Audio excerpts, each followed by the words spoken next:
Olá, pessoas. Eu sou o Algoz e hoje, velho, vamos falar do jogo do ano, velho. Simplesmente não tem como. Clair Obscur Expedition 33. Tipo assim, demorei um pouquinho pra zerar, não minto, porque muito rapidamente, tipo, eu sabia que o jogo ia ser bom. Todo mundo sabia que o jogo ia ser bom, né? Tava todo mundo aguardando muito e esperando um jogo bom, ok? E ele ainda assim impressionou. Por quê? Porque ele é muito melhor que bom. Ele não é só bom. Nossa senhora, velho, eu não consigo falar pra vocês em palavras o quão incrível é jogar esse jogo. Sei lá, deve ter sido a sensação que as pessoas tiveram quando jogaram Final Fantasy VII pela primeira vez. Deve ter sido a sensação que as pessoas tiveram, enfim, jogando esses jogos espetaculares de suas épocas, sabe? Onde, porra, ele é revolucionário em absolutamente tudo que ele faz, e ele muda, e ele faz as coisas. Nossa senhora, né? É incrível. Enfim, vamos explicar um pouco mais isso. Eu pretendo também no finalzinho do vídeo fazer um bagulho diferente. Eu vou tentar dar uma leve explicação da história, minha visão e coisa do tipo, né? Com spoilers, mas aí eu vou avisar quando tiver spoilers, ok? Bom, do que se trata Clair Obscur? Expedition 33. Clair Obscur Expedition 33 é esse jogo que ele é feito por franceses e é um jogo todo tematizado e a estética dele remete muito a esse tema francês da coisa, sabe? E esse é o lance mesmo, essa é a intenção deles, né? É tudo bem lúdico pra caralho, tudo muito mágico, tudo muito incrível. Parece um filme da Disney triste, tá ligado? É meio que essa sensação que eu tive. Parecia que eu tava jogando Kingdom Hearts, só que muito triste, muito pesado, muito mais denso, muito mais sério, muito mais profundo, tá ligado? Meio que isso. Enfim.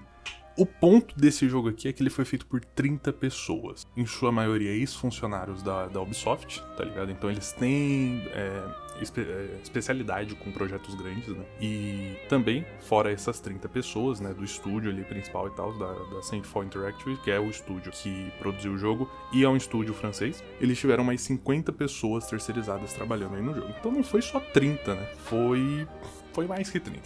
Foi ali talvez uns 80 uns quebrados, uns 90 uns quebrados. Ninguém sabe exatamente o número, mas foi muita gente. Quer dizer, dá pra saber exatamente o número, provavelmente é só ir contando os nomes lá nos créditos, né? Enfim. E aí, eles trazem esse jogo com o intuito de trazer uma história muito foda, né? E fazer esse jogo que remete aos grandes RPGs de turno da nossa era e tudo mais. Então, tipo, puxa muito de Final Fantasy, puxa muito de Persona, e abertamente eles puxam desses jogos e de muitos outros, né, que o diretor do jogo aí, ele citou. Então, assim, é um jogo que ele sabe muito bem o que ele quer fazer e ele sabe muito bem como fazer. Isso daí já é essencial, já é maravilhoso. E é engraçado, né? O Japão, ele se inspira muito na França em muitas coisas e vice-versa. Você vê essa troca de inspiração constante entre os dois países em muitas obras. É maneiro. Enfim, eles têm essa ideia e eles começam a produzir. Eu não sei quanto tempo esse jogo ficou em produção, tá? Mas eu arrisco dizer que lançou Persona 5 ali, e foi 2016, eu acho. Lançou Persona 5 e, tipo, eles começaram a produzir e terminaram agora. Porque, velho, eu não aceito que esse jogo foi feito em, tipo, menos de 30 anos. Não aceito. Esse jogo é muito bom pra ter sido feito rápido. Eu duvido que foi 5 aninhos de desenvolvimento. Não. Mano, esse jogo deve ter tido uns 9 anos de desenvolvimento, porque não é possível, velho. Deve ter em algum lugar da internet quanto tempo eles ficaram desenvolvendo, mas eu não fui atrás disso. Mas assim, não é possível, tá? Não é possível. Esse jogo é muito bom pra ter sido desenvolvido rápido. Enfim, eles desenvolvem e lançam agora, né? E tipo, mano, é sensacional. Eu não tenho nem muito o que criticar aqui, não tenho muito o que falar mal, porque é incrível. É incrível. Já começa que, tipo, o jogo impressionou por ser melhor do que as pessoas já estavam esperando. Então, tipo, ele é muito pique, você já vê aí. Ele é muito o topo do topo da cadeia alimentar, principalmente de jogos de turno. Mas mesmo fora do cenário de jogos de turno, tipo, tem gente chamando o jogo de o Souls dos jogos de turno, o Souls do RPG, não sei. Enfim, claramente ele não é Souls, mas ele traz um pouco dessas coisas que você vê principalmente na série Souls original, né, em Dark Souls 1, 2 e 3. Ele traz um pouco da complexidade de design de level que existe em Dark Souls, por exemplo, ele traz um pouco pra cá. Não é tão profundo, tão bem feito quanto Dark Souls, mas não precisa, né? É, por exemplo, mais bem feito do que Persona 5. E isso já tá ótimo, tá ligado? Porque Persona 5 é com quem esse jogo tá batendo. Final Fantasy é com quem esse jogo tá batendo. Não sei se tanto, né? Porque os mais novos, eles não são mais tão jogos de turno assim. Mas, enfim, vocês entenderam, né? Então ele traz um pouco dessas mecânicas de Souls, o level design, como eu falei, ele traz também a mecânica de up de status, então não tem classes no jogo, você tem ali os personagens, igual a Persona, você tem 5 personagens, 6 personagens, 7 personagens, enfim, vocês entenderam? Você monta a sua composição de personagens, cada um tem uma mecânica diferente, um jeito diferente de jogar, e você vai escolher o status de cada um deles, igual você escolhe o status do seu personagem principal lá em Dark Souls, né? Fora isso também, ele puxa um pouco, eu sinto que isso vem de Dark Souls, porque não existe muitos jogos de turno que tem essa ideia, que é a horizontalização de todas as armas no jogo. Então você tem múltiplas armas para os múltiplos personagens, então tipo, é uma caralhada de arma e nenhuma substitui a outra. Todas elas têm passivas, todas elas fazem coisas diferentes e todas elas trabalham de maneira diferente. Então você não é aquela verticalização do tipo, eu peguei essa arma, ela é melhor que a minha e ponto final. Existe uma verticalização do desenvolvimento da progressão de building de personagem, que é upar essas armas. Cada arma tem seu próprio nível, igual é em Dark Souls, né? Então você pode gastar recursos para aumentar o nível dessas armas e elas ficam melhores, só que os atributos delas são únicos, né? Então ela vai ter uma passiva única que só vai funcionar com aquela arma, enquanto a outra arma ela vai ter outra passiva única que só vai funcionar com aquela. Então você vai ter que escolher qual vai ser sua arma, qual vai ser sua build, como você vai trabalhar essas coisas para você poder desenvolver o seu personagem para que ele sirva bem na sua composição. Cara, isso é lindo, isso que eu acabei de falar é lindo, velho. Eu amo esse tipo de coisa, eu adoro que Dark Souls faça isso e eu amo jogos que fazem isso. Geralmente eles são Souls, né?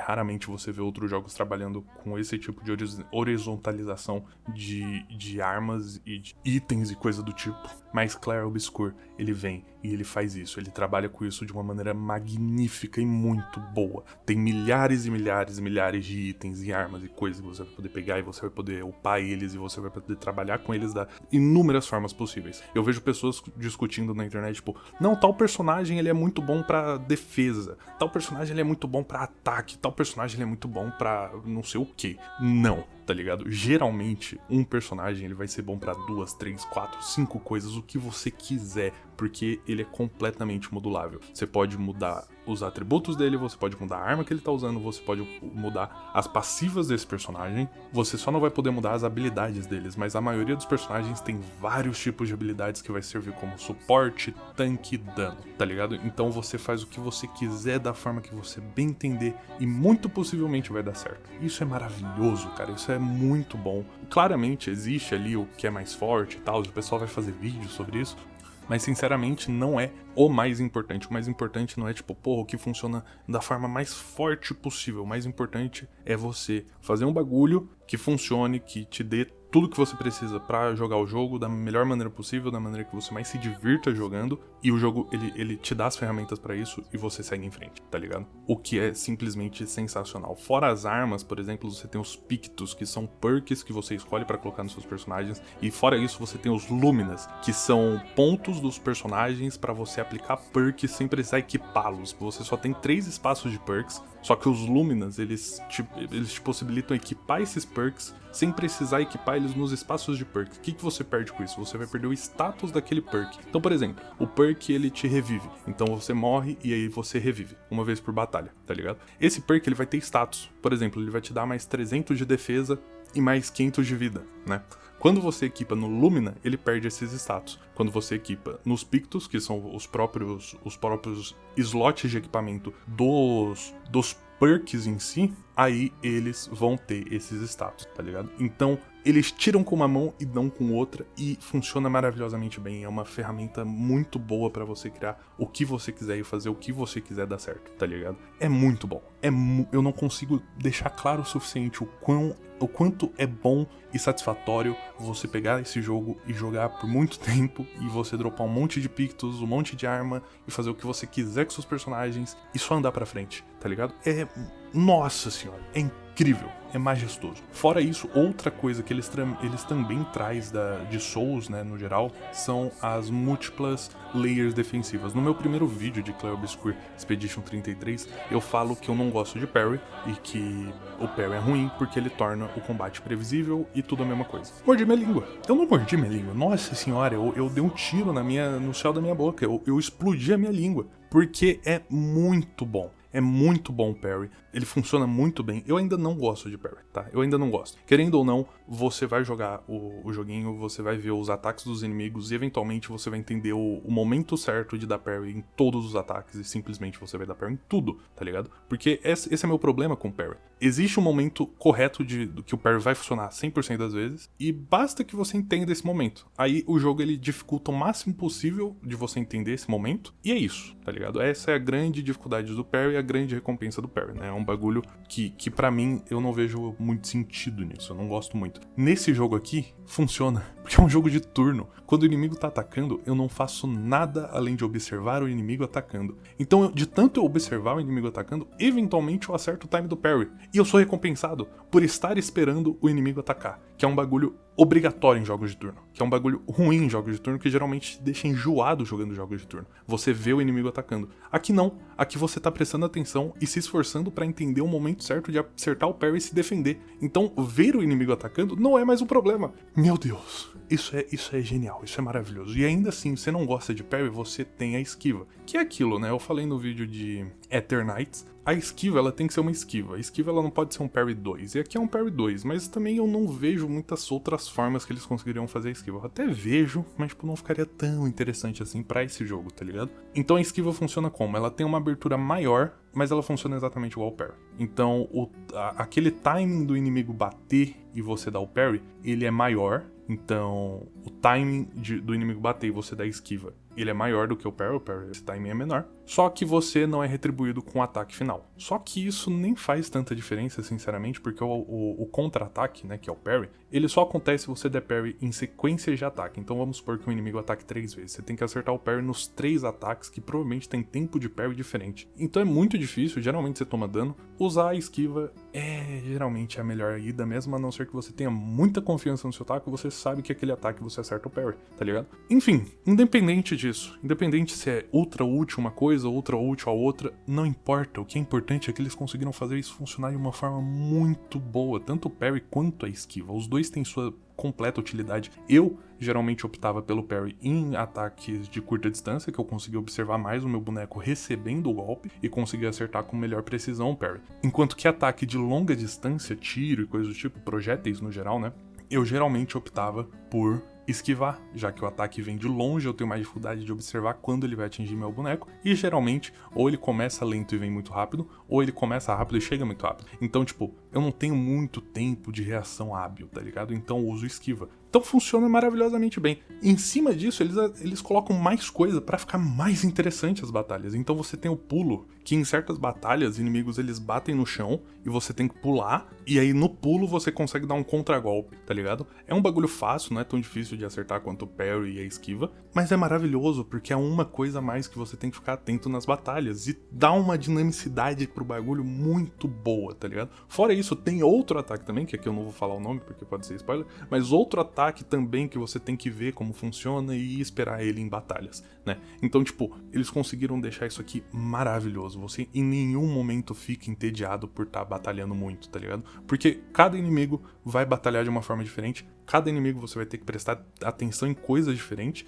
e isso é maravilhoso, porque não se torna maçante as batalhas constantes em jogos de turno, que geralmente se tornam. Persona 5 já tinha feito isso ficar muito mais gostosinho, batalhas de turno já tinha ficado muito melhor lá, né? Tanto que pessoas que não gostam de jogos de turno ainda falam, pô, não gosto de jogo de turno, o único jogo de turno que eu gosto é Persona 5 porque ele não é tão de turno assim, tá ligado? Isso é um discurso que você até vê de algumas pessoas que jogam Persona 5 e não gostam tanto assim de jogos de turno. Aqui, a pessoa que fala isso, a pessoa que não gosta do jogo de turno, mas gosta de Persona 5 porque não é tão turno assim, velho, vai amar Clair Obscur Expedition 33. E isso me deixa um pouco irritado de ver um certo tipo de comentário na internet que é tipo, pô, o jogo podia ser muito melhor se não fosse de turno, mas o jogo é construído pra ser de turno. E não gostar de jogo de turno, tudo bem, velho. Você não precisa gostar de tudo que existe no mundo dos videogames. Nem por isso é ruim. É igual musical, tá ligado? As pessoas não gostam de musical e falam que musical é horrível por conta disso. Não, você só não gosta. Não precisa deixar de existir, não é ruim, você só não gosta. E tá tudo bem, é só não assistir, tá ligado? Mas hoje em dia é muito difícil para algumas pessoas entender isso, entender que você não precisa assinalar todos os pontinhos da sua carteira gamer. Você não precisa colocar lá, joguei Clair Obscur Expedition 33, porque é um grande jogo do ano de 2025. Eu tenho que assinalar, senão eu estou errado. Não, tá ligado? Você não precisa, você pode pular esse jogo e ir pro próximo. Se eu não tivesse gostado, teria feito isso. Eu faço isso com um monte de jogos que eu não gosto, é só não jogar, tá ligado? Você não precisa exclamar que o jogo é horrível e esbravejar, porque, velho, é muito rápido que você percebe que esse jogo não é nem perto de ruim, tá ligado? Ele tá muito longe de ser bom, inclusive, porque ele é muito acima de bom. Ele é outro bagulho. E por que eu disse no início do vídeo que ele é revolucionário? Ele não faz nada revolucionário, propriamente dito. O que ele faz, de fato, é juntar coisas e fazer essas coisas de uma forma completamente única, que a gente nunca viu antes no mercado, tá ligado? Então você tem uma junção de jogos de turno com jogos RPGs mais profundos, e você tem uma junção disso tudo com jogos Souls. Você junta tudo isso, ainda é um jogo de turno, mas é um jogo de turno muito diferente de tudo que a gente já viu em jogos de turno. Coisa mais parecida, possivelmente, é Persona 5. E ainda assim tá muito distante de Persona 5, tá ligado? Essa é a grandiosidade de Clair Obscur, velho.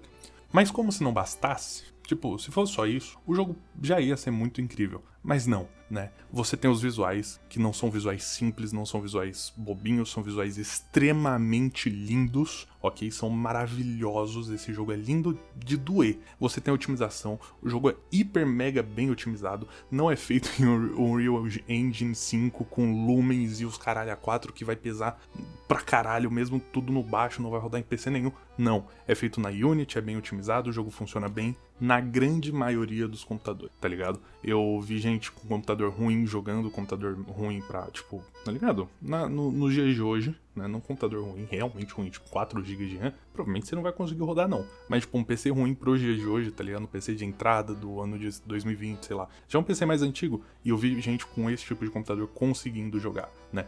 O meu PC deu conta sem problemas, ele não é tão tenebroso assim, mas também não é tão bom assim, tá ligado? O meu PC é um PC de entrada, não sei, 2 anos atrás, enfim.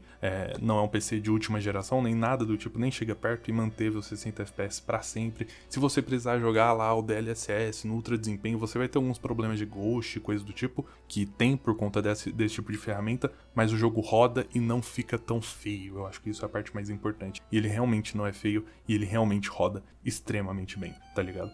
E não é só isso. E aí eu fico incrédulo, porque não é só isso. Você tem a música, e aí, pô, é uma música boazinha, é uma música legal, Não, você comprou Clair Obscur Expedition 33, você acabou de comprar o melhor álbum de música do ano e viu de brinde o melhor jogo do ano, velho. Simplesmente é sensacional. Cara, eu não vi ninguém assistindo, jogando, vendo esse jogo, sem falar, porra, que música boa em algum momento. As músicas são incríveis, sensacionais, ótimas, maravilhosas. Pode ter uma ou outra que você não gosta tanto, mas foda-se, a grande maioria das músicas desse jogo são sensacionais, velho. São magníficas, magnânimas, absurdamente boas, tá ligado? Aí você fala, pô, só isso eu gosto, não dá bom pra mim, não tá bom pra mim. Tem visual bonito, tem gameplay absurdo, tem ali uma música genial, músicas geniais, tem design de mapas maravilhosos, tem personagens incríveis, não tá bom pra mim. Não tá bom? Então toma aqui, uma história, mano, dois pés no teu peito. Blow, história genial, história muito boa, te deixa engajado do começo ao fim, te deixa curioso do começo a literalmente até o fim, até o último segundo essa história te deixa com uma curiosidade, uma pulga atrás da orelha, se perguntando, hein? Como? Maravilhoso, cara, maravilhoso. É uma história que, nossa senhora, eu não posso falar muito, porque qualquer coisinha é spoiler, mas é uma história muito boa. A gente vai falar mais na hora de falar da história, coisa do tipo, e quando for falar de spoiler, eu falo de spoiler. Enfim, história grandiosa. Então, assim, esse é o ponto. Esse é o ponto desse jogo, tá ligado? Não é uma coisa boa. Não é um grupo de coisas boas. É tudo que esse jogo faz e tenta fazer, ele faz de uma forma extremamente boa. É, tipo, extremamente incrível, tá ligado?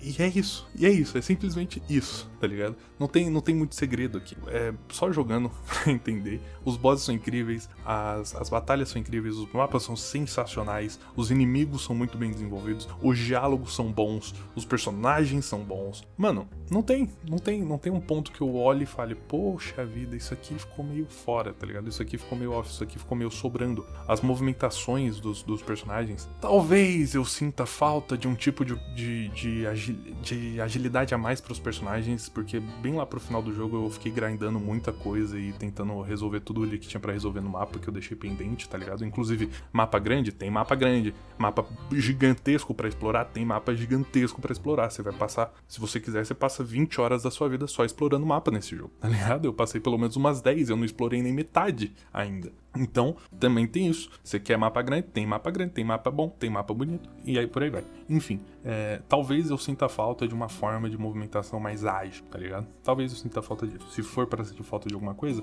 eu diria que é isso aí, né? Você se movimenta com o personagem mesmo pelos mapas muito lentamente. Faltou um dash, faltou um negocinho ali, mas assim... É peixe pequeno, é peixe pequeniníssimo, velho. É um grão de areia num mar de água doce, cristalina, bonita, tá ligado? Não importa que o personagem ande um pouquinho mais lento do que eu gostaria. Sinceramente, eu estou cagando. Esse jogo continua me impressionando, né? Então, é simplesmente isso. Tem mais um monte de mecânicas, tem um monte de coisa. Então você tem formas de aumentar ali os atributos do seu personagem. Tudo isso funciona muito bem. Você pega itens pelos mapas, né?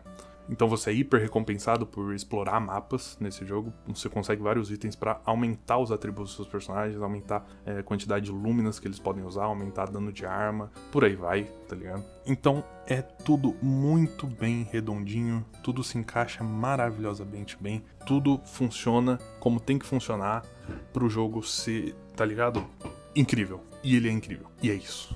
É simplesmente isso. É o melhor do ano, eu já falei, tá ligado? Quem me conhece sabe. Se lançar o GTA 6, eu não estou nem aí. 2025 já tem o meu jogo do ano e é Clair Obscur Expedition. Bom, sinceramente, não tem muito mais o que eu adicionar aqui, tá ligado? Se for pra falar de coisas ruins que, tipo, o jogo realmente falha em fazer, tem um lance da movimentação, mas é o que eu disse, é algo que eu gostaria que tivesse, nem é tanto um bagulho que faz mal, né? Tem duas coisas que o jogo faz que eu acho que poderia ser melhor feito, melhor bem desenvolvido e coisas do tipo. Mas assim, são duas coisas pequenas, tá ligado? Que não me faz falta necessariamente. Eu só acho que, podia dar uma atenção a mais. São animações de personagens no mapa. Então, por exemplo, a animação de correr eu achei meio clunky. A animação de andar eu achei meio clunky, assim. Eu não sei, eu sinto falta de alguma coisa na animação de andar e correr que eu não sei direito o que é. Quando você olha muito tempo pra ela, você percebe que tá um pouquinho fora do lugar, tá ligado? O que brilha mais aos olhos é, por exemplo, a animação de rolar o personagem no chão quando você cai. Fica meio estranho, fica meio feio. E claramente tem uma altura mínima pra essa animação ocorrer. Então às vezes você cai com o personagem e ele cai durão assim, ele fica de pé no chão, tá ligado? Enfim, é bobeira, mas é isso. É um jogo tão bom que as bobeiras é o que você tem pra reclamar, tá ligado? E a outra coisa é também bobeira, mas aconteceu comigo de ficar perdido no mapa. Eu tinha entrado em um mapa, né, um mapa determinado ali, e eu tinha visto um bagulho que eu falei, vou deixar pra depois, né? E aí depois eu me perdi no mapa do mundo e nunca mais achei aquele mapa primário. Teve que um amigo meu, eu falei pra ele, se você acontecer de entrar no mapa assim assado, me avisa qual mapa que é, porque eu não sei qual que é.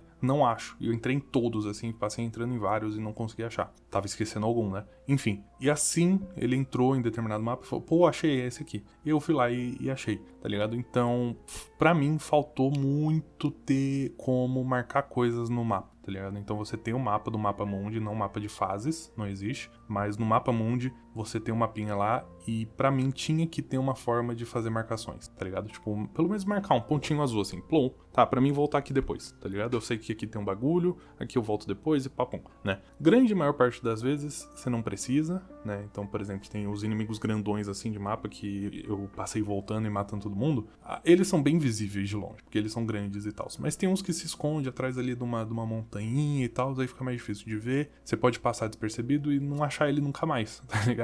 Então, pra mim, tinha que ter uma forma de sinalizar o jogador, tipo, do jogador sinalizar ele mesmo, né? Pra voltar em lugares e coisas do tipo. Pra mim, faltou. E esse mesmo amigo que tá jogando, que me avisou desse mapa, ele falou que ele queria um mapa nas fases. E assim, eu não acho necessariamente necessário, porque querendo ou não, as fases elas são bem lineares. Geralmente, se você vai pra um caminho onde não tem nada, você vai chegar num ponto morto e não vai achar nada. Se você for pro caminho que tem alguma coisa, né, que tem a história ali, você vai achar uma bandeira, você vai achar coisa, você vai achar caminho. Então, geralmente, você anda um pouquinho pra frente, pô, aqui é o caminho mesmo, então eu vou voltar e ver ali o que tem nos arredores. Dito isso, já vi gente se perdendo depois que acaba a batalha, porque a batalha acontece, depois acaba, e aí você fica perdido pelo mapa. Já me aconteceu, acho que umas 2 vezes, mas aconteceu.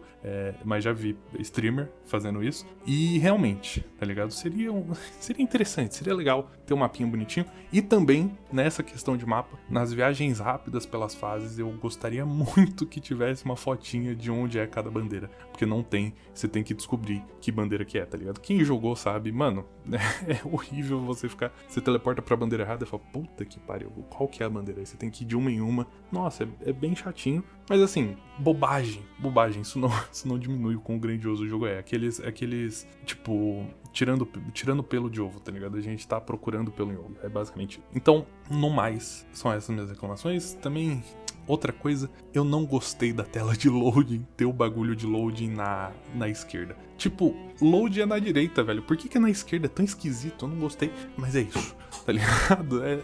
É só isso. É só isso que eu tenho pra reclamar desse jogo. Eu não sei, velho. Esse jogo, eu não sei se algum jogo vai chegar aos pés. Talvez o próximo Persona, ele tire esse sentimento de mim, de tipo assim, caralho, esse jogo é tão grandioso que não existe nada. Não existe mais nada no mundo. Eu não preciso jogar mais nada. Eu posso ficar jogando Clair Obscur pro resto da minha vida, tá ligado? Talvez um jogo tire isso de mim. Mas, velho, é sensacional. Eu estou em relacionamento sério com Clair Obscur Expedition 33. Esse jogo é maravilhoso. Bom, agora, dito tudo isso, falemos então da história. Bom, eu vou falar do iniciozinho da história e a partir dali vai começar a ter alguns spoilers, então se você não quer saber o que acontece ali na primeira hora, literalmente, de jogo, pula isso aqui. Se você não tem problema com isso, pode ver essa parte, se você já jogou essa parte do jogo e tal. E depois eu considero tudo que vem depois da primeira hora de jogo spoiler, né? Porque acontece muita coisa, muito rápido e tal. Então, tá avisado, né? Eu vou colocar os avisos no vídeo também, no timer. Então, se você quiser pular direto pro final do vídeo, vai ter o timer aí. Se você quiser pular, ou tá na descrição, tá? Às vezes não fica certinho na barra de vídeo,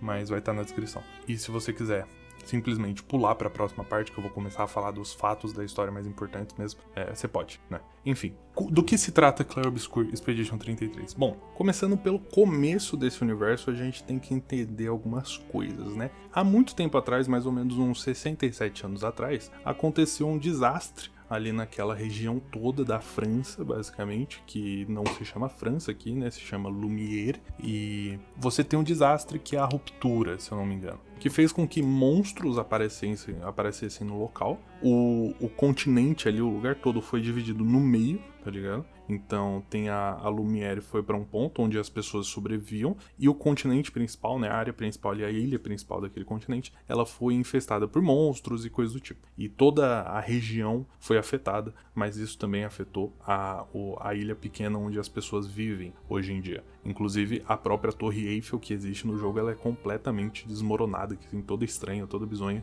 porque aconteceu esse evento, né? Enfim, com esse evento também, aconteceu uma coisinha um pouquinho inconveniente, que foi o Gomage, né? O Gomage começou. Então, de ano em ano, né, começando pelo 100, pessoas morrem de acordo com o número daquele ano. Então, se começou pelo 100, no ano 100, pessoas com 100 anos morreram. No ano 99, pessoas com 99 anos morreram. O ponto é, aqui no jogo a gente está no Gomage 33. Então, pessoas com 33 anos morrem. Todos que completam 33 anos morrem. E quem que vai completar 33 anos? A nossa querida Sophie, que é a ex-namorada, ou acho que é namorada, não sei, acho que não chegaram a casar não. Enfim, do nosso protagonista, né? De quem parece ser o protagonista aqui, que é o Gustav. Ele é um engenheiro, ele tem 32 anos e isso significa que ele só tem um ano restante. O Gustav, ele é um gênio, assim, pensante, e ele produziu ali uma forma das pessoas usarem os Luminas de uma forma absurda e muito útil e coisa do tipo. No jogo isso se reflete com a mecânica dos Luminas mesmo, então a gente consegue equipar ali os perks, tá ligado? Aquilo dali foi o Gustav que bolou aquela porra, genial, e isso daí é a promessa de que desse ano vai dar certo, né? E foi ele quem bolou isso daí. Então, ele vê, infelizmente, aí a morte da sua amante, né? Da mulher de sua vida. Ele vê ela morrendo. Eles só não estão juntos mais ali por problemas mesmo, de discordância ali entre eles. Ela queria, parece que, se eu não me engano, ela queria viver a vida e ele queria ir lá e salvar o mundo, tá ligado? E aí não deu certo. Mas enfim, o Gustav, ele se junta à Expedição 33. O que é a Expedição 33? Todo ano e aí eu acho meio meme, mas todo ano após o Gomage, então as pessoas estão de luto, triste, chorando, todo ano junta todo mundo ali que treinou a vida inteira, e eles entram no barquinho e eles vão até o continente principal pra tentar matar a Artífice, ou a pintora, né? Quem que é essa Artífice? A Artífice é simplesmente a mulher que de ano em ano ela pinta um número numa grande estrutura de pedra, né? E esse número é o número que representa a idade que as pessoas vão morrer. Então ela pintou 33 pessoas de 33 anos morreram. Ela pintou 32 pessoas de 32 anos morreram. Então eles vão de barquinho até o continente principal e eles vão rumar até onde está a Artífice, a pintora, com o intuito de matar ela. Isso eles treinaram a vida inteira. O Gustav bolou essa outra máquina boladona de lúminas para eles conseguirem derrotar a Artífice. Só que eles entram no barquinho, de luto, tristes, né? E chegando na praia do continente principal, eles são atacados por um velho, um homem velho. E isso já brilha os olhos, por quê? Porque um homem velho não era para existir. Pessoas velhas já morreram, elas foram gomadas, né? Elas foram atacadas pelo Gomage. Então como que aqui existe um homem velho? Bom, esse homem velho ataca eles e mata toda a tripulação da Expedição 33. A expedição que era para ser a expedição que ia dar certo e tal. Eles matam basicamente todo mundo, menos Gustav, que sobrevive e foge dali. Ele foge, mas ele fica meio mal da cabeça, tá ligado? Então ele tenta tirar a própria vida. Antes que ele consiga, Lune, que é uma das amigas ali deles, ela encontra ele. Ela também sobreviveu. Então eles se encontram, ela salva ele, não permite que ele se mate, e eles vão seguir em frente junto. Bom, aqui talvez seja aí o fim desse prólogo, tá ligado? Daqui pra frente vão ter spoiler. Então já fica de olho aí. Bom, continuando. O Gustav e a Lune, eles vão andando junto, matando esses bichão e coisas do tipo, até que eles encontram uma mensagem, né, onde eles deviam se... Eles marcaram um local ali na ilha pra se encontrarem caso tudo desse errado, e tudo deu errado. Então eles vão até esse local e eles veem uma marcação numa árvore falando: pô, eu achei a Maëlle e eu levei ela pra esse lugar aqui. A Lune, ela é muito sistemática e ela fala: pô, vamos ficar, porque a ordem é que ficássemos aqui. Isso é o que nos dá mais chance de conseguirmos derrotar a pintora, de derrotar a Artífice. Então vamos ficar aqui. O Gustav, por outro lado, a Maëlle, ela não é qualquer pessoa. Nesse mundo, né, as pessoas morrem muito, e morrem muito novas, né? Então pessoas com 33 anos acabaram de morrer todas. Então a adoção é um bagulho extremamente comum, muito comum. A Maëlle é uma dessas crianças que os pais morreram e ela foi adotada. Ela era uma criança problema ali, pá. Acabou indo parar nas mãos do Gustav e da irmã dele, que adotaram várias crianças na realidade, e eles eram inteligentes, né? Eles eram meio que professores e coisas do tipo, então eles ensinavam essas crianças e cuidavam delas. Então era meio que todo mundo ali uma grande família de irmãos, por exemplo. E a Maëlle foi adotada pelo Gustav e pela irmã dele. Então, a Maëlle não é qualquer pessoa, é uma pessoa muito importante que inclusive não devia estar ali, porque a Maëlle tem só 16 anos, então ela tem metade do ano necessário. Ela tem metade do ano necessário pro próximo Gomage, né? Então ela tá muito bem de vida, ela não devia estar ali, ela vai morrer só com 25 anos, né? Mas a Maëlle, ela é uma personagem importantíssima na história, e ela vai pra expedição porque ela nunca se sentiu fazendo parte daquela sociedade. Ela nunca se sentiu importante, ou ela nunca sentiu que a existência dela valia de alguma coisa em Lumière. Ela sentia que o lugar dela mesma era no continente principal. Então, né, o Gustav, vendo essa mensagem de que alguém levou a Maëlle, ele fica despirocado. E ele fala: não, a gente vai atrás dela, foda-se o que é melhor pra missão. A gente vai atrás da minha irmã. Dito e feito, a Lune dá o braço a torcer e eles vão atrás da Maëlle. Bom, eles seguem até onde, em teoria, a Maëlle estava. E chegando lá, eles realmente a encontram. Olha só, que coisa mais fácil, não é mesmo? Bom, ela tá na realidade dentro de uma mansão muito específica e completamente out of the place, assim, tipo, a gente encontra portas dessa mansão ao redor do mapa inteiro, então essa mansão é meio que um outro local fora da existência normal, tá ligado? E dentro dessa mansão a gente encontra a Maëlle, ela não sabe como ela foi parar ali, mas ela meio que foi levada até lá. E ela foi levada até lá por esse cara estranho que tem o rosto apagado e ele parece mais um monstro de fato do que uma pessoa. Só que esse cara ele não é agressivo. Inclusive, antes de achar a Maélia, a gente acha outros desses seres que eram para ser agressivos conosco, eles não são agressivos. Que geralmente são seres não pintados, eles são brancos, né? Enfim, eles acham a Maélia, eles tiram a Maélia dali e fica tudo bem. Em teoria, né? Mais pra frente, a gente também acha a Ciel, que também é uma amiga nossa, que treinou a vida inteira pra ser uma expedicionária, e chegou aqui, ela está na expedição junto com a gente, e ela também sobreviveu. A Ciel, inclusive, é uma grande lutadora, e ela tá junto com os... como que é o nome deles? Gestrais. Gestrais são esses autômatos que eles vivem desde a era da grande destruição, toda da grande ruptura, né? Eles já estavam aqui antes, então os humanos eles conviviam com os gestrais, e depois da grande ruptura, os gestrais eles continuaram sobrevivendo no continente, enquanto os humanos eles fugiram pro continente, pra ilha menor, né? Então os gestrais eles existem ali, e eles são meio burrinhos, eles são fortes pra caramba, só que eles só querem saber de batalha, eles não pensam mais em nada, eles só pensam em lutar. Então eles criam grandes seres autômatos para proteger eles, e isso é o que mantém eles vivos durante todo esse tempo. Inclusive, um hobby deles é, tipo, tentar criar o ser autômato mais poderoso possível, tá ligado? Então é o lance deles. Tanto que esses bichos, pelo menos no hardcore, eles são bem complicadinhos de matar, velho. Mas, enfim.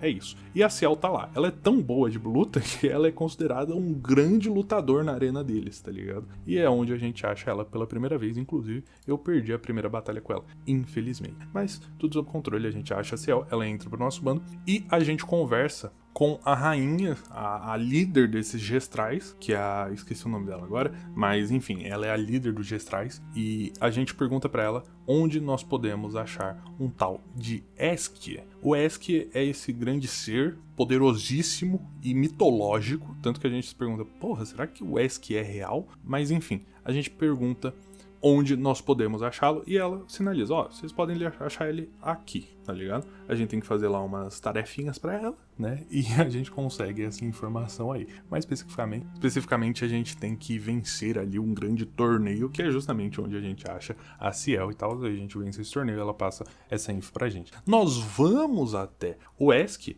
e nesse meio de caminho aí, a Mael, ela tem algumas visões. E essas visões dela envolvem justamente o rapaz de cabelo branco grisalho que matou todo mundo lá na praia. E ele tá com essa menina que usa uma máscara. E eles dois, ele na verdade, diz pra ela que ela não devia estar ali, que ela tá trazendo a destruição pra todo mundo, e que aquilo ali que ela tá fazendo é errado, e pipipi, e popopó.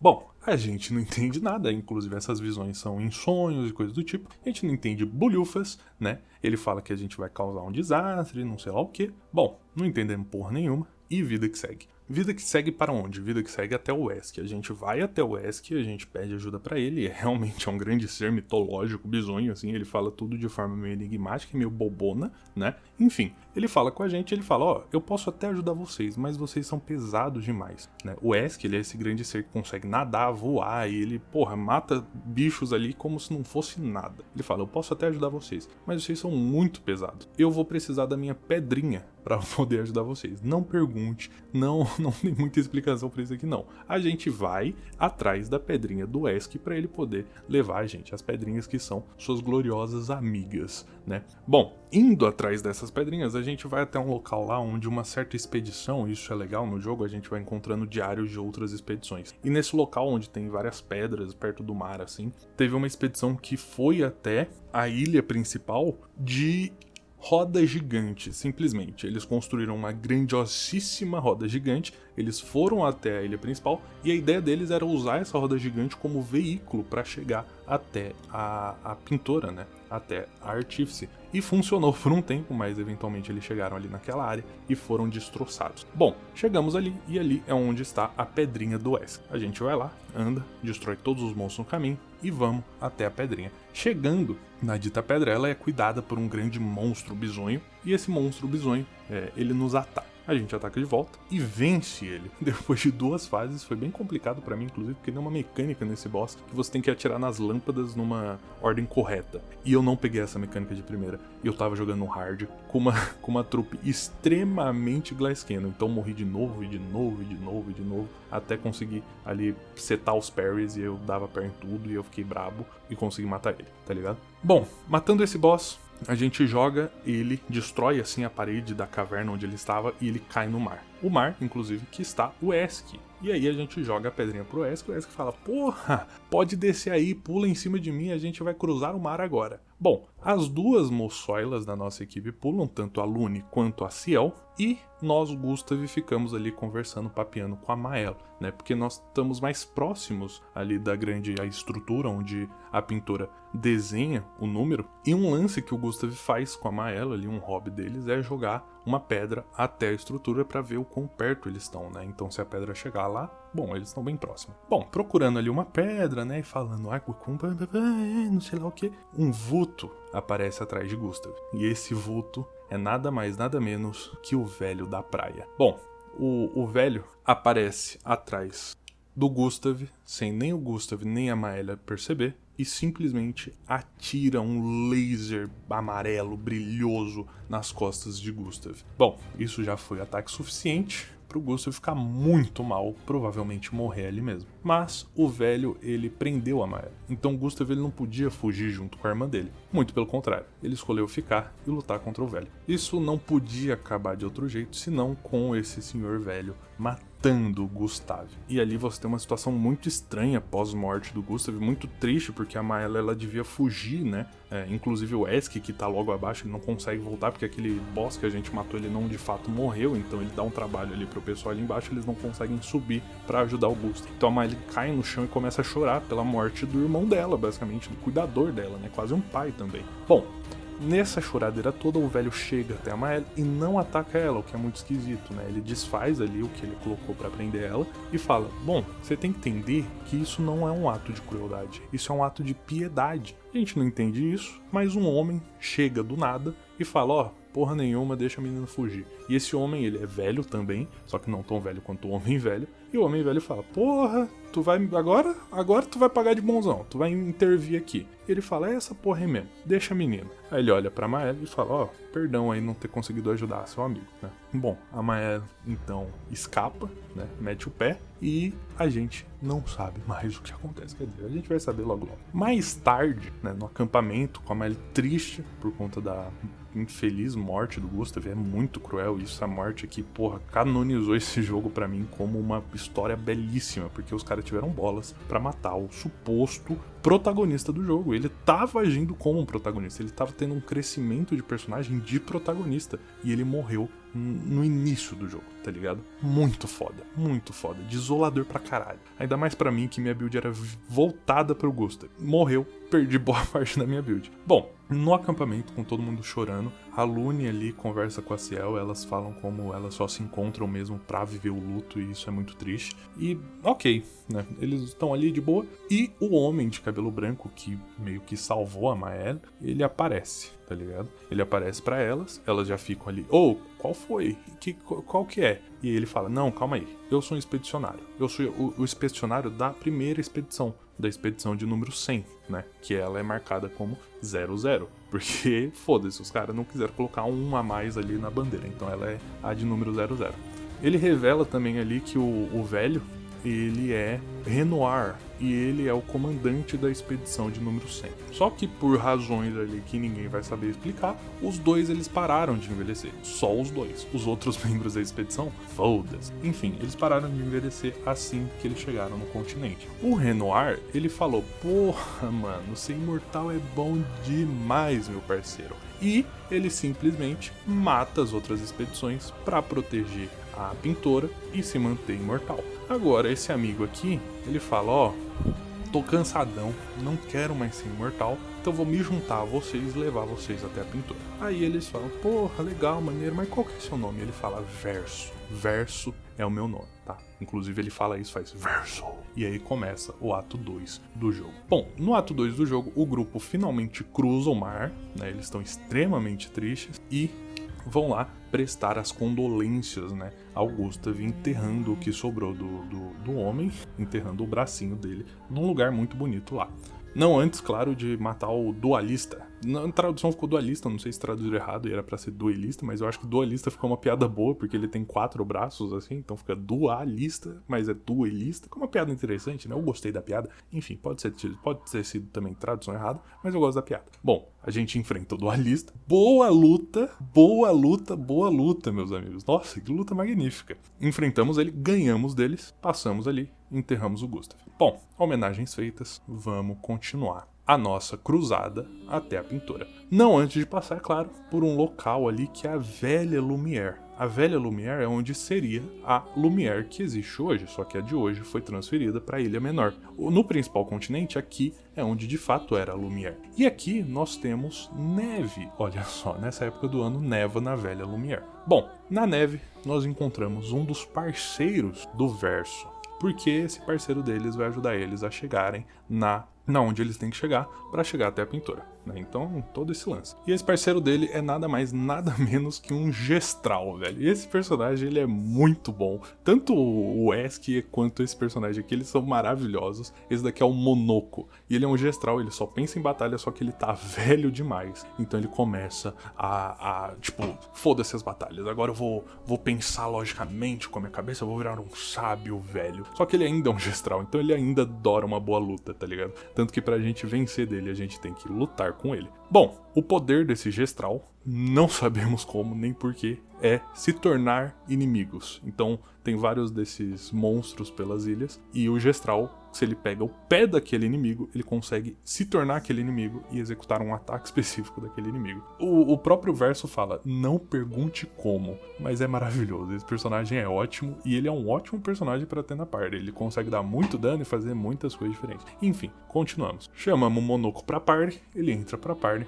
Então vamos de fato até a Velha Lumière encontrar o coração da pintora. O que é o coração da pintora? Não sabemos especificamente, mas a gente precisa dele para destruir uma barreira que cerca completamente ali aquela grande estrutura que é um monólito, né? Um grande monólito onde a pintora escreve um número. Tem uma barreira que cerca aquilo ali e você não pode passar, mas o verso diz que com o coração da pintora a gente vai poder passar. Então, o grupo vai até o centro da Velha Lumière e lá eles encontram a mansão de Renoir. Porém, contudo, entretanto, todavia, um pouco antes de encontrar essa mansão, o grupo é dividido. Por quê? Porque o Monoco é muito idiota, e aí ele vira um bichão lá, ele destrói um bagulho pra eles conseguirem passar, só que ele faz isso da maneira mais esculachada possível, e todo mundo vai parar em um canto do mapa. Então eles se dividem, né? Nesse momento você tem que jogar com a party meio dividida. A Ciel tá junto com o Monoco e a Lune, enquanto que a Mael tá junto com o Verso.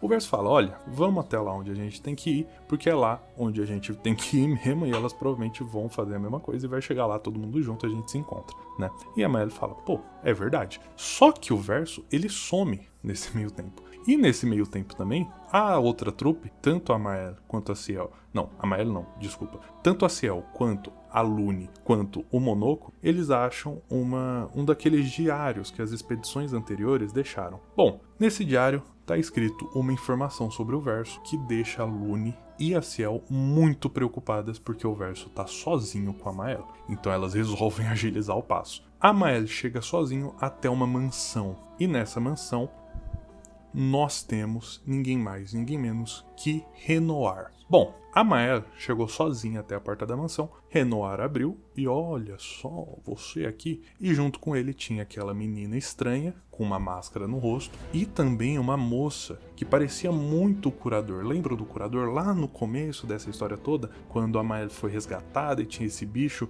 que ele mais parecia um monstro de fato do que um ser humano, mas ele salvou a Mael. Bom, essa moça, ela parece o curador, na forma de corpo, assim, ela tem um corpo meio destruído, meio, sabe, estranho. O Renoir, ele tá com essas duas mulheres, essas duas pessoas, como se fossem a família dele, né? Tá como se fosse a filha dele e a esposa dele. Bom, isso foi um plano do Verso. Oh my god, isso foi um plano do Verso pra atacar o Renoir. Então o Verso vai e ele sabia que o Renoir abriria a porta pra Mael. A Mael chegou ali, o Renoir de fato abriu, e aí o Verso ataca o Renoir. nessa hora. E nessa hora também, o grupo chega ali na mansão. E aí o grupo chega na mansão e fala: Verso, que porra é essa que tu é filho desse velho? E aí o Verso fala: pô, descobriram. E sim, o Verso é filho do Renoir. Oh my god. O que tá acontecendo? Não sabemos, calma, a gente vai chegar lá. A garota mascarada, por sua vez, é irmã do Verso, a Alicia. E a mulher, em teoria, seria a mãe do Verso. Só que as duas estão ali completamente deformadas. Bom, uma breve batalha acontece e o Renoir, ele tem o que ele merece. Uma bela de uma derrota. Ele é um inimigo um pouquinho difícil, né? Ele é um boss um pouquinho complicado, mas a gente consegue dar um supapo nesse velho. Foda-se, Renoir. Suma da nossa frente, nós vai te buscar. Nós vai atrás de tu, moleque. Nós vai te pegar, nós vai te meter ele a porrada. O Renoir, ele não só teletransporta, o cara é muito exagerado, ele não só se teletransporta pra longe dali, ele teletransporta a mansão inteira, levando o coração da pintora junto com ele. E aí, puta que pariu, fudeu, né? O Verso fala, puta que pariu, fudeu. Bom, Lune e a Ciel, elas questionam ali o Verso e falam: porra, que porra é essa que tu é filho do cara? Fala: porra, ele é meu pai, só que ele é um merda, eu não tô junto com ele, né? Eu escolhi meu próprio caminho, nem considero mais ele meu pai, e é isso aí, tô fechadão com vocês. E a Lune e a Ciel falam: pô, tá bom então, fechadão estamos. E eles continuam a jornada deles. A Lune sugere a seguinte ideia: pô, perdemos o coração aí pra quebrar aquela estrutura lá e passar pra pintora. Que tal a gente fazer a arma mais poderosa que a gente conseguir pra destruir aquela estrutura? Aí o Verso fala: não tem como, a gente já tem armas incrivelmente poderosas. Ela fala: não, vamos construir a arma incrivelmente poderosa. Como? Não, vamos matar um Axion. Aí o Verso fala: oi? Vamos matar um Axion e a gente mata 2 Axion. Aí o Verso fala: oi? E ela fala: vamos matar 2 Axion e a gente faz a arma. Aí o Verso fala: é o quê? Porque um Axion é nada mais, nada menos do que aquele ser ali que a gente mata, os monstros que a gente mata, só que extremamente poderoso. Eles têm uma quantidade de croma, que é essa energia que flui sobre tudo nesse mundo, eles têm uma quantidade de croma excepcional. Um bagulho absurdo, de outro mundo. É impossível você matar um Axion. E ela não quer matar um, ela quer matar 2, meus amigos. O Verso fala: não vai dar certo. Não vai dar certo, Lune? Vai dar certo. Não vai dar certo. Não vai dar certo. Não vai dar certo. Vai dar certo. E nesse vai e vem, ele fala: beleza então. Vocês querem se matar? Vamos se matar então. Vamos lá, vamos matar o Axion. Aí a Lune fala: não, se tem 1% de chance, já é chance suficiente. Mas eu falo: porra, 1% meu caralho, tem 0,3%. Enfim, eles ficam nessa discussão aí, mas eles vão até os Axions. O ponto dos Axions é que eles são ômega poderosos. Eles são tão poderosos, mas tão poderosos, que existem ilhas no mapa próprias para os Axions. São 2 Axions e tem ilhas inteiras que nasceram simplesmente do poder daquele Axion. É esse o nível. A gente chega até o primeiro Axion e é a dançarina, a cantora, né? E ela tá lá dançando e pá, e pum, e peiba. Só que a canção dela pode mexer com a sua mente. Então você tem que tomar esse cuidado aí. O Verso toma esse cuidado, o pessoal toma esse cuidado e eles seguem pra matar ela. Bom, depois de longas batalhas e depois de andar esse mapa inteiro, a gente tem essa batalha que pra mim é uma das batalhas mais incríveis do jogo, pelo menos no top 3, que é a batalha contra essa dançarina, contra essa cantora, né? Ela tem ataques de charme, ela tem ataques de dano direto, ela tem inúmeros ataques, é maravilhoso, ela é gigantesca, cenas incríveis. Nossa senhora, eu joguei essa luta e eu falei: porra, esse é o melhor jogo do mundo. Muito boa. E a trupe do Verso, a nossa trupe, a Expedição 33, consegue derrotar, dar cabo do Axion. O ponto é que outras expedições já tentaram isso antes e não chegaram nem próximas de conseguir esse feito. Dessa vez a gente conseguiu. E aí, o Monoko, né, pra aceitar essa aventura toda, o Verso teve que convencer ele de que a galera ali, eles eram diferenciados. E aí o Monoko, depois de ver o pessoal dar cabo de um Axion, ele fala pro Verso: porra, eles são diferenciados mesmo. E de fato são. Bom, vamos pro outro Axion, e esse é o Axion dos sentimentos, né? Então ele usa máscaras e ele diz que máscaras revelam mais do que escondem. E yara. É um Axion um pouquinho menor em complexidade, boniteza. Não achei tão lindo quanto a dançarina ali, que porra, a luta dela é basicamente uma ópera. É lindo, é maravilhoso. O Axion das máscaras nem tanto. Mas é legal ainda assim. A gente passa por vários sentimentos ali, a tristeza, a raiva, o prazer, e a gente chega nele, a gente derrota ele. Na realidade ele não é ele é uma máscara, e ele é o outro cara, e a gente mata o outro cara. Legal, conseguimos derrotar outro Axion. Então, se você achava demais derrotar um, a gente acaba de derrotar 2, e aí a gente derrota 2 Actions, leva todo esse material até o curador, que a esse ponto ele já tá do nosso lado. O curador, que é o cara que salvou a Maelle, ele tá lá no nosso acampamento ajudando a gente a criar arma. E o curador, ele cria uma arma única para derrotar e perfurar a barreira do monolito onde a pintora reside. Antes de criar essa arma e tudo mais, ele fala que, fala não, né? Que o curador não fala. Ele dá a entender que ele quer que quem dê o material para criar a arma para ele seja a Maelle. Por algum motivo, a gente não sabe porquê,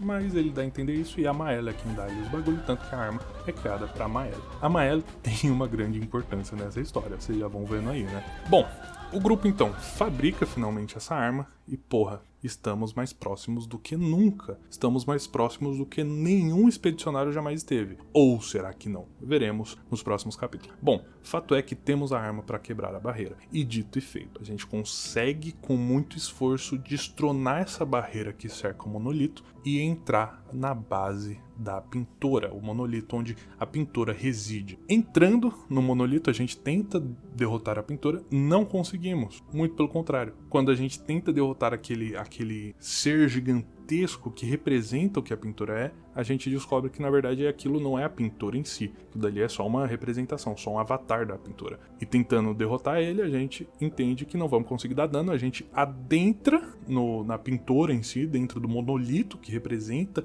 o interior da pintora, da artífice, adentrando ali. A gente acha quem? Ninguém mais, ninguém menos que Renoir. E Renoir fala, vocês têm que parar com essa porra, que vocês vão foder com tudo, vocês são doentes, e ara. E aí a gente fala, porra nenhuma, vem pro pau. Então a gente vem, pou, e ganha do Renoir. Muito esforço, batalha muito boa, ótima luta, muito incrível de verdade. E, pela primeira vez, assassinamos o Renoir. Não necessariamente, na realidade, mas a gente dá um jeito de matar o Renoir ou apagar o Renoir. O curador, ele aparece de último segundo, ele aparece no último momento, ele segura na mão da Maelle e ele toca o Renoir junto com a mão da Maelle. E isso faz com que o Renoir suma. E, em teoria, isso seria impossível, porque ele é invencível, imortal. Bom, não sabemos como ela fez isso, mas ela fala que entendeu como ela fez isso. E tudo bem. Vida que segue. Agora a gente passa por absolutamente todos os mapas que a gente passou até agora. A gente passa pelo mapa afundado, a gente passa pelo primeiro mapa lá da ilha, a gente passa, inclusive, por Lumière. E tudo isso para finalmente confrontarmos a pintora, a artífice, aquela que tira ano após ano de toda a humanidade. Bom, chegando até a artífice, percebemos que ela é ninguém mais, ninguém menos que a mãe de Verso. A mulher, igual o curador, que estava dentro da mansão junto com Renoir. Ela é a artífice, a Aline, mãe de Verso. E por algum motivo ela estava tirando a vida das pessoas. Bom, com muito esforço e com muita tristeza também, a gente consegue matar a artífice. O Verso e a Maelle, eles ficam meio tocados por aqui. Eles ficam meio tristes, mas eles não, né? A Maelle não entende muito por quê. Enquanto o outro pessoal, tanto a Ciel quanto a Lune, ficam felizes da vida. Conseguimos derrotar a pintora. O número, então, que representa a idade com que as pessoas morrem, é apagado no monólito. O grupo retorna a Lumière, finalmente, como grandes heróis, mas o Verso lê uma carta ali perto do mar, né? Ele lê uma carta de Alicia, a irmã dele, revelando que a Aline, na realidade, estava tentando proteger o povo. E quem estava de fato cometendo o gomage era o Renoir. Olha só, então a gente acabou de matar completamente quem protegia a gente. Que legal, né? Isso aí deixa o Renoir completamente livre para fazer o que ele quisesse. E ele comete um hiper gomage, matando absolutamente todo mundo de Lumière. E foda-se, não existe mais a proteção da artífice. Então agora toda a população de Lumière desaparece completamente, incluindo o pessoal do grupinho principal. Tanto a Lune, quanto a Ciel, quanto a Maelle, quanto o próprio Verso. Todo mundo morreu. Acabou. Fim. É isso. Bom, na verdade não. Isso de fato dá a entender que é o fim, mas a gente volta um pouco e percebe que na realidade a Maelle ainda tá viva. Na verdade, a Alicia ainda tá viva. A Alicia ainda existe. Sim, a Alicia, a irmã de Verso. Ela tá dormindo no quarto e a irmã dela chama ela. E ela vai lá pra irmã dela E a casa dela é aquela mansão que a gente já viu antes, a mansão que o curador levou a Maëlle para. E a gente chega até essa mansão, ela chega até a irmã dela, e tanto o pai dela quanto a mãe dela, ou seja, o Renoir e a pintora, eles estão de frente para um quadro. E aí que a gente começa a entender o que de fato acontece nesse jogo. E nossa senhora! Bom, a Aline, que é a pintora, é de fato uma pintora. E o Renoir é um pintor. E os dois, eles são dessa família, a família do Verso e da Alicia, e também da Lea, se eu não me engano, é Clea, que é a irmã deles dois. Todo mundo ali, ao que dá a entender, estão envolvido com arte de alguma forma, mas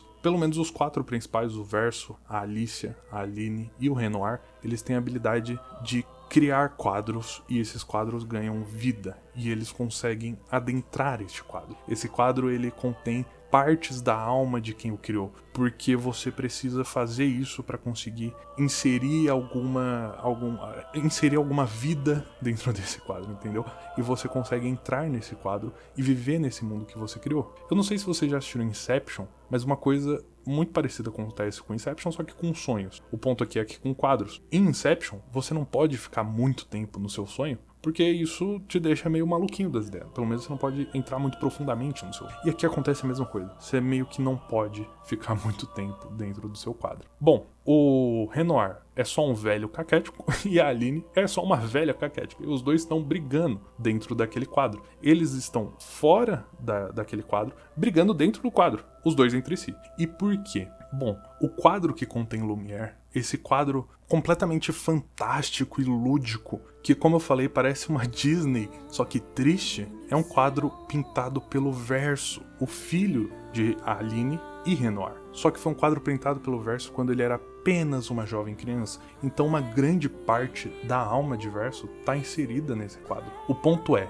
o Verso, ele morreu, ele foi morto em um incêndio, o mesmo incêndio que fez com que a cara da Alicia ficasse completamente deformada ali. Não fica tão deformada assim, mas enfim. Então meio que tudo que a gente jogou até aqui foi uma grande mentira, mas não tanto assim, porque de fato existe o croma e a magia e todas essas coisas para que esse tipo de quadro exista. Só que isso não é tão grandioso quanto de fato é. Esse universo só existe, esse universo é tão lúdico, só é tão grandioso porque foi uma criança que pintou, uma criança que pintava coisas de criança. E isso explica tudo. Os Gestrais serem tão idiotas, o Esk ser um completo bobão que fala coisas bobas de maneira enigmática, e o Monoko ser como ele é, entendeu? Isso explica absolutamente tudo nesse universo. Bom, o Verso, ele morreu salvando a irmã dele desse tal incêndio, então ela ficou com a cara deformada e ele de fato morreu. A Aline, a mãe do Verso, ela entra em um profundo desespero e angústia, e bom, com esse poder é muito ruim você ter esse poder estando na situação de luto profundo, tá ligado? Por um filho que você perdeu, já que ela tinha um quadro com boa parte da alma desse filho acoplada nesse quadro. O Verso, ele ainda existia nesse mundo, e aí a Aline, ela entra nesse mundo do quadro para poder passar o resto da vida com seu filho que já se foi. O Renoir, por sua vez, entra no quadro para tentar destruir o próprio quadro, tá ligado? Então ele tá o tempo todo constantemente brigando com a Aline para tentar destruir o quadro, destruir o Verso, deixar o filho dele morrer e salvar a esposa. Então o Renoir, ele é de fato o real vilão, mas ele também é o real herói da história. Dentro do universo de Lumière, ele é o vilão de tudo, ele é quem tá por trás de tudo, ele é quem de fato tá tentando destruir o quadro, não é a artista. A artista quer que o que ela construiu, o que ela pintou, que tudo aquilo ali continue vivo. Ela não quer que a ideia do filho dela morra, tá ligado? A última ponta do filho dela morra. Enquanto que o Renoir quer a esposa dele de volta e quer viver no mundo real. Enfim, a irmã Clea da Alicia fala o seguinte: nossos pais estão brigando nesse quadro, eles vão ficar malucos, entra lá e destrói eles porque eu tenho coisa mais importante pra lidar. Ela tem que lidar com uma facção rival chamada Escritores. E aí, velho, o que isso pode ser? Pode ser um outro jogo com pessoas que escrevem mundos e esses mundos acontecem de verdade, igual os artistas, né? Então, bom, a Clea tem que lidar com esses escritores, que são problemas reais, provavelmente problemas de empresa e coisas do tipo, né? Eles são profundamente ricos, então faz o seguinte, Alicia, resolve esse pepino, eu tenho problemas reais pra lidar. A Alicia entra na tela. Quando ela entra na tela, ela é dominada pelo poder da mãe dela, a Aline, e aí ela completamente perde todas as suas memórias e vira Maëlle. ela revive como Mael, renasce como Mael, uma família aleatória daquele quadro, ela perde todas as suas memórias de Alicia, ela esquece porque ela entrou no quadro, e ela vive 16 anos naquele quadro, uma vida que não é a dela. Assim, a Alicia, eu não sei exatamente a idade dela, mas provavelmente é por volta disso mesmo, ela provavelmente é uma adolescente. Você tem 16 anos e você viveu 16 anos uma outra vida, é muito fácil você se perder nisso, né? Por exemplo, o Renoir já deve ter seus 60 anos. Ele viver 60 anos naquele quadro vai ser um problema, mas ele viver tipo, uns 50 anos do quadro não é tão problemático assim, ele não vai se perder. A Aline, por outro lado, que é a mãe do Verso e da Alicia, a pintora, ela tá nesse quadro há muito tempo, desde que seu filho morreu. Então ela provavelmente já tá se perdendo ali naquela história, tá? Já tá se perdendo naquele mundo. Bom, a Mael morre, né, naquele mundo ali, em Lumière, ela deixa de existir, só que a Alicia, ela recupera suas memórias quando isso acontece. Ela volta a ser a Alicia, então a Mael morre, só que não morre de fato. O que acontece é que a Alicia, ela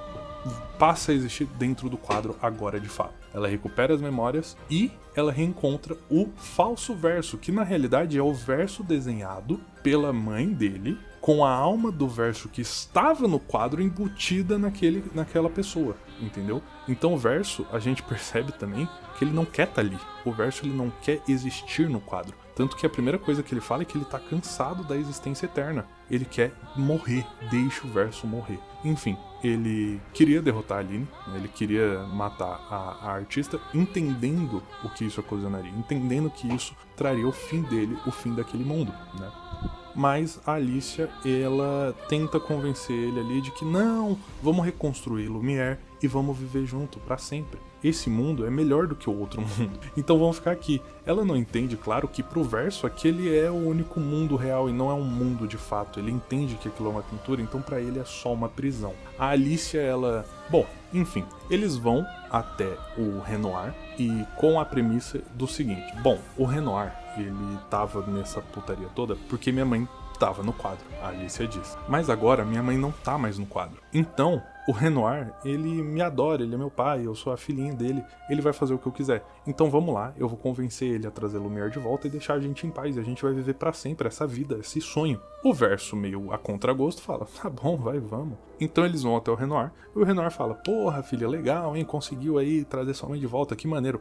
Vai lá e destrói aí o resto do quadro, e vamos limpar logo essa bagunça e vamos voltar. E ela fala, não, pai, calma aí, você vai reconstruir tudo, né, pra mim, pra sua filhinha. Fala, oi? Não, porque você tem que entender que esse mundo é melhor que o mundo real e não sei lá o que. Fala, não, porra nenhuma. A gente vai destruir aí a porra toda e vai embora, né? Isso aqui é só um quadro, você tem que entender isso. E você já esteve tempo demais nesse quadro. Você não devia estar aqui há tanto tempo. A Alicia fica puta com o pai dela e fala, beleza então, vou destruir você. E aí ela usa finalmente o poder dela de artífice pra trazer de volta o pessoal da trupe dela. Tanto a Lune quanto a Ciel e o Monoco. E aí eles chamam o Esk e eles fogem dali pra se preparar pra lutar contra o Renoir pela última vez. Aí, velho, você vai ter inúmeras leituras, mas eu acho que é meio unânime aqui o que acontece, né? A Alicia, ela é uma jovem que ela teve ali uma cicatriz eterna em seu rosto, e isso representa também a cicatriz dentro dela, que, pô, ela sente que matou o irmão, né? E isso é muito dolorido pra ela. Então viver a vida real, pelo menos nessa idade, ela muito jovem, coisa do tipo, parece impossível, parece um peso enorme demais pra carregar. E a mãe dela tá tempo demais na pintura e já tá caducando. O Renoir fala isso. O Renoir explica que, pô, a Aline foi quem me ensinou a lidar com as pinturas, a não ser consumidos pela pintura. E agora eu quero salvar ela, porque ela tá sendo consumida por uma pintura. Então é muito claro que, pô, a Alicia tá no erro, tá ligado? E a gente tem que ajudar ela, porque, mano, a gente, em teoria, é o Verso, né? A gente assume o papel de Verso ali, e o Verso também não tá querendo muito ficar naquela porra. Ele já tá cansado. Então, tipo, tá todo mundo meio que a contragosto ali, e a Alicia e a Aline, elas estão nesse processo eterno de luto. Pra Alicia, parece muito mais conveniente se manter naquele mundo, porque no mundo real não tem mais nada pra ela, a voz dela foi pro caralho, ela perdeu um olho, e a cara dela tem uma cicatriz eterna, e isso tudo lembra ela, remete a ela que ela meio que matou o irmão, que não foi o que aconteceu, mas ela sente isso.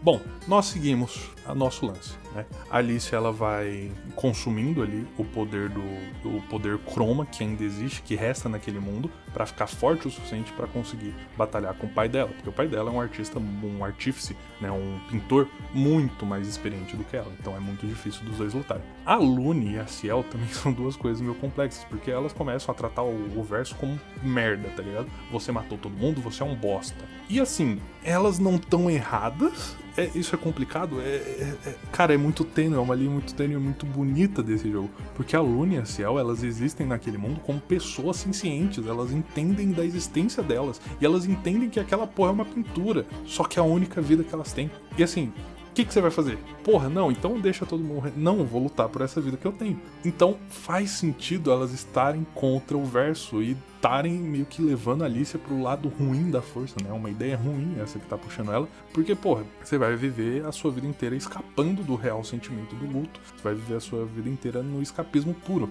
né? Então faz muito sentido a Ciel e a Lune meio que empurrarem a Alicia pra esse caminho, tá ligado? O Monoko nem tanto, porque o Monoko tem parte do verso ali, então ele meio que entende isso. E o Esk também não, o Esk não vem com esse ponto. Mas a Lune e a Ciel trazem muito esse contraponto do ser vivo que viveu a vida e vive a vida dentro daquele mundo, né? Ele conheceu as pessoas que ele ama, tudo isso dentro daquele universo, tá ligado? Muito bonito, muito maravilhoso, majestoso. Enfim, a Alicia constrói um exército gigantesco de expedicionários para derrotar o pai dela. E eles vão rumo até o Renoir para uma última batalha, não é mesmo? E bom, essa cena é linda, é o último momento do jogo, você andando por Lumière, toda destruída e derrotando inimigos fortíssimos com golpes muito rápidos, porque a Alicia aqui, até esqueci o nome da personagem sem ser Alicia, né? Mas a Alicia aqui, ela tá extremamente roubada e é um hit, assim, tudo morre. Então você vai passando por esse caminho com músicas excepcionais do jogo até chegar no Renoir. Chegando no Renoir, vocês batalham que uma última vez ali, né? Pra conseguir derrotar o vilão dessa porra toda, né? Dentro do quadro ele é o grande vilão e tudo mais. Mas antes disso, a gente acha um daqueles diários, né, dos expedicionários. E vocês lembram que eu falei que a primeira expedição é a 33 a conseguir chegar até a pintora? Bom, curiosidade. Dentro do monólito da pintora, você acha bandeiras da expedição 60, se eu não me engano. Se eu não me engano, é a 60. E qual que é o lance? Caralho, como que a expedição 60 chegou até aqui se a primeira expedição a chegar até aqui? Não é nem a 0. A 0 faria sentido, porque a expedição 0 é o próprio verso. E o verso ele é meio que um dos seres ali que não estão atrelados diretamente às regras daquele mundo. Até porque ele foi construído pela pintora. Enfim, a expedição 60 é o seguinte. É genial, velho. Jogo majestoso. A expedição 60 são pessoas que blindaram seu corpo com a incrível técnica de ficar literalmente blindão, velho. Eles ficaram monstros. Eles treinaram pra caralho, fizeram musculação pra caralho, deixaram o corpo deles trincando, tá ligado? O coração 3 vezes maior do que o normal. Ficaram bombados, foram até o continente pelados, é o que dá a entender. Todos eles pelados, nus, como vieram ao mundo. Na mão, na porrada, derrotaram todo mundo, foram até a barreira, quebraram a barreira e conseguiram derrotar a pintora, meu parceiro. Sim, eles desceram a porrada na pintora. Só que eles perceberam algo que a gente não percebeu. A Expedição 33 não percebeu. Eles perceberam que a pintora não era o real vilão da história. Eles perceberam que quem era o real vilão da história era o Renoir, que estava debaixo do monólito. E o líder dessa expedição, da Expedição 60,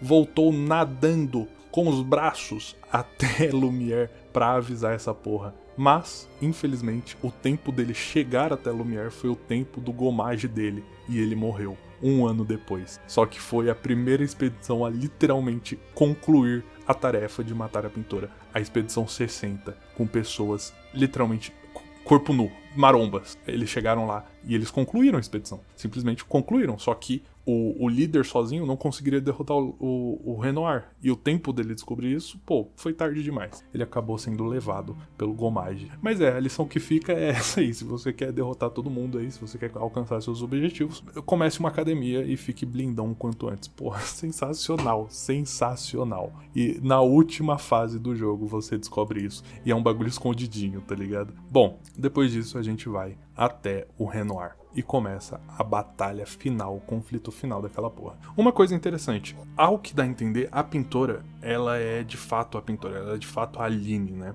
Só que ela tá daquele jeito porque ela já faz meio que parte da pintura. A pintura já está consumindo ela e ela tá ali há tanto tempo que ela tá se desfazendo. O Renoir, por outro lado, ele não acontece isso com ele porque ele ainda não foi consumido pela pintura, né? Ele entende o mundo real e ele quer sair dali, ele tá tentando destruir a pintura. O curador, ao que dá a entender, pelo menos foi isso que eu entendi, se você teve uma outra leitura, comenta aí, ele é o Renoir pintado pela artífice, pela pintora. Ele é uma versão do quadro do Renoir, entendeu? Cara, e é muito bonito porque ele ajuda, né, ali o pessoal, porque ele ama a filha dele, que também é a Alicia, né, a menina com a máscara estranha, é a própria Alicia, a Alicia que foi pintada pela artífice, pela Aline, pela mãe dela, entendeu? No quadro. É a versão do quadro da Alicia. E ele ajuda a Maëlle porque ele entende que a Maëlle é a Alice, tá entendendo? E ele ajuda a Maëlle a justamente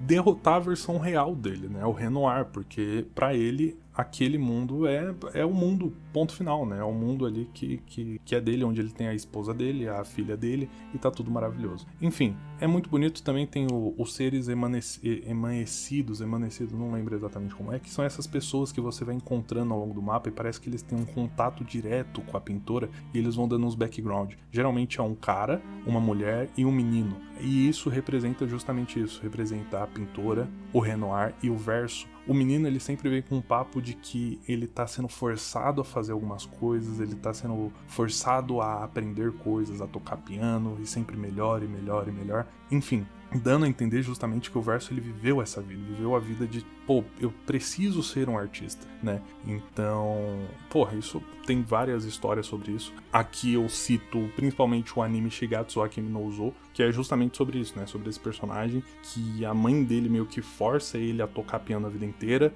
e ele não gosta de tocar piano, mas ele gosta, só que não gosta de tocar piano forçadamente. Enfim, vocês entenderam? E dá a entender que o verso também tem um pouco disso, tá ligado? E novamente, isso conecta diretamente com a história principal do jogo, onde o verso tá sendo forçado a ficar no quadro, sendo que ele não quer mais estar vivo. Deixa o verso morrer. It's time to die, velho. Tá tudo bem. Lidem com a porra do luto de vocês e deixa a criança morrer. A criança já morreu há muito tempo, né? Enfim. Então tem todos esses detalhes. O Renoir também fala algumas frases, tipo, era pra ser eu e ela, não eu contra ela, e coisa do tipo.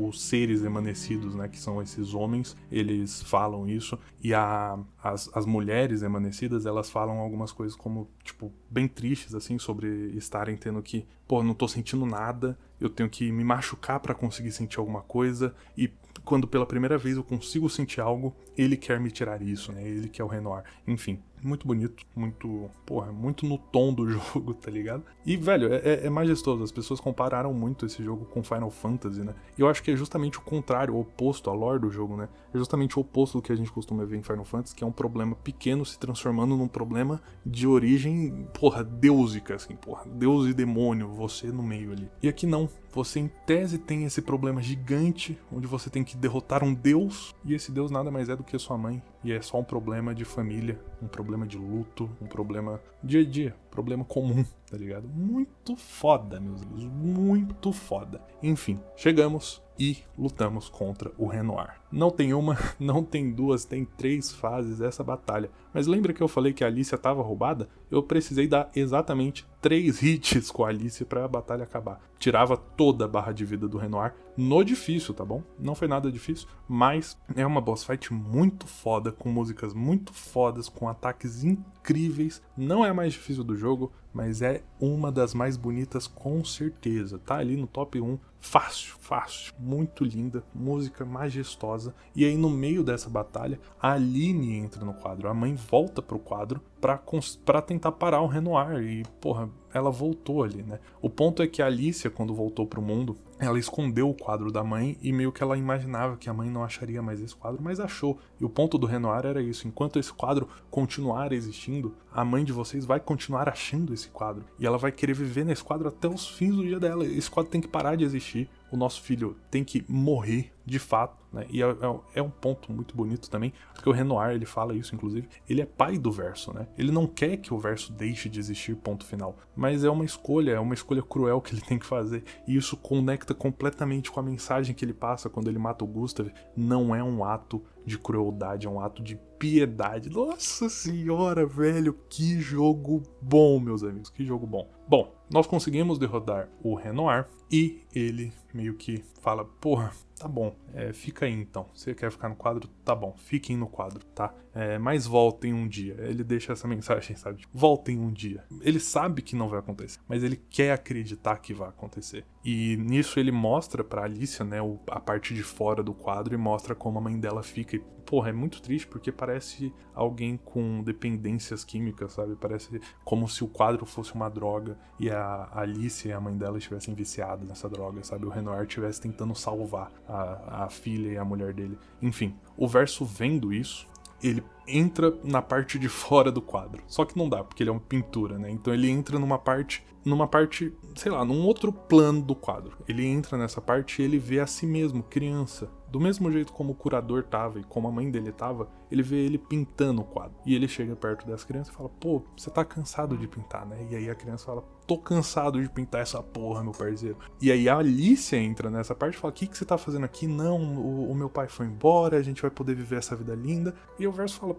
Alicia, não, velho, me deixa morrer. E aí o jogo te dá, mano, nossa senhora, o jogo te dá a opção maravilhosa de lutar como Alicia ou como verso. A última batalha, ponto final. Batalha que vai pôr final nessa porra toda. E você pode escolher, você vai lutar contra o verso, né? O verso quer que o quadro seja apagado, que o quadro morra, né? Que ele morra. Ou a Alicia que quer que isso viva pra sempre, que esse é o mundo perfeito e ela quer viver nesse mundo perfeito pro resto da vida. Bom, eu escolhi lutar como verso. Eu acho que é o ponto certo da história, né? Então não vou contar o que acontece do lado da Alicia porque eu não sei, né?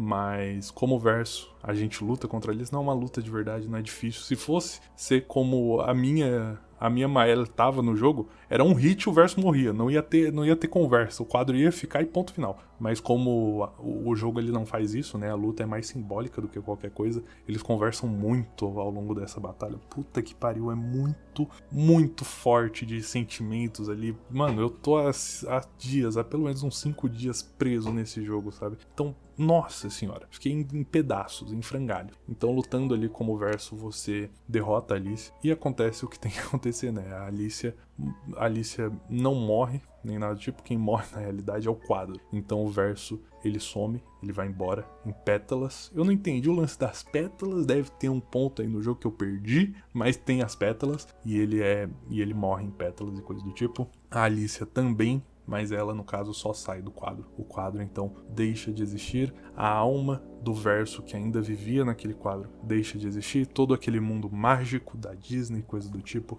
Todo esse escapismo forçado que envolvia layers e mais layers de luto, tá ligado? Esse círculo eterno de luto, porque a Alicia vivia o luto do irmão, a mãe viveu o luto do filho, aí ela entrou no quadro, e aí a irmã entrou no quadro e viveu o luto do irmão porque ela matou o irmão, e aí o pai viveu o luto de perder a esposa e a filha. Esse ciclo inteiro se quebra e pela primeira vez todos eles estão livres. Lumière não mais existe, o quadro não mais existe, e o jogo acaba com uma cena do túmulo do verso, né? Inclusive, puta que pariu, depois eu vou mostrar pra vocês no jogo algumas coisinhas, mas todas as músicas que você pode tocar lá no acampamento são músicas remetendo a coisas que aconteceram fora do quadro. Então, uma das primeiras músicas que você pega é, se eu não me engano, 33 de dezembro. E 33 de dezembro é o dia da morte do verso. Puta que pariu, velho. Que jogo bom. Que jogo incrível. Enfim, acaba então a história finalmente com o funeral ali do verso, né? Pela última vez. E finalmente o luto acontecendo como deve acontecer, sem escapismo, sem se prender ao passado, não, seguindo em frente. O que conversa diretamente com a porra do lema dos expedicionários: nós resistimos, nós continuamos em frente, é um dia após o outro, amanhã chegará. Nossa senhora, vocês têm ideia do quão grandioso é esse jogo? Nossa, meu Deus do céu. Enfim, finalmente, Clair Obscur acaba. Tem muito mais coisinha, tem muita coisinha menor que você fica fazendo nitpick, ou você vai descobrindo várias coisas, tem várias mensagens ao redor do jogo, tem um monte de diários que eu não li, de expedicionários, enfim, tem muita coisa nesse jogo, vale muito a pena jogar. Se você ficou até o final desse vídeo, não ache que você, tipo, porra, é o suficiente. Não, vai atrás de jogar esse jogo, vale extremamente a pena, principalmente pelas imagens, as formas, as músicas, tudo isso. Não vou colocar tudo no vídeo, principalmente pra manter, né, você vai jogar a porra do jogo. Enfim, é isso, o vídeo já tá longo demais. Bom, eu amei o jogo, simplesmente o jogo do ano pra mim, e sem mais, não tem mais conversa, é essa porra aí mesmo, tá? Espero que vocês tenham gostado. Essa é a história de Clair Obscur. Essa daí é a minha opinião sobre o jogo. Maravilhoso, genial, magérrimo, simplesmente. Espero que vocês joguem. Espero que vocês tenham gostado do vídeo. E, mano, nós resistiremos. O amanhã já chegou. Valeu, falou e tchau.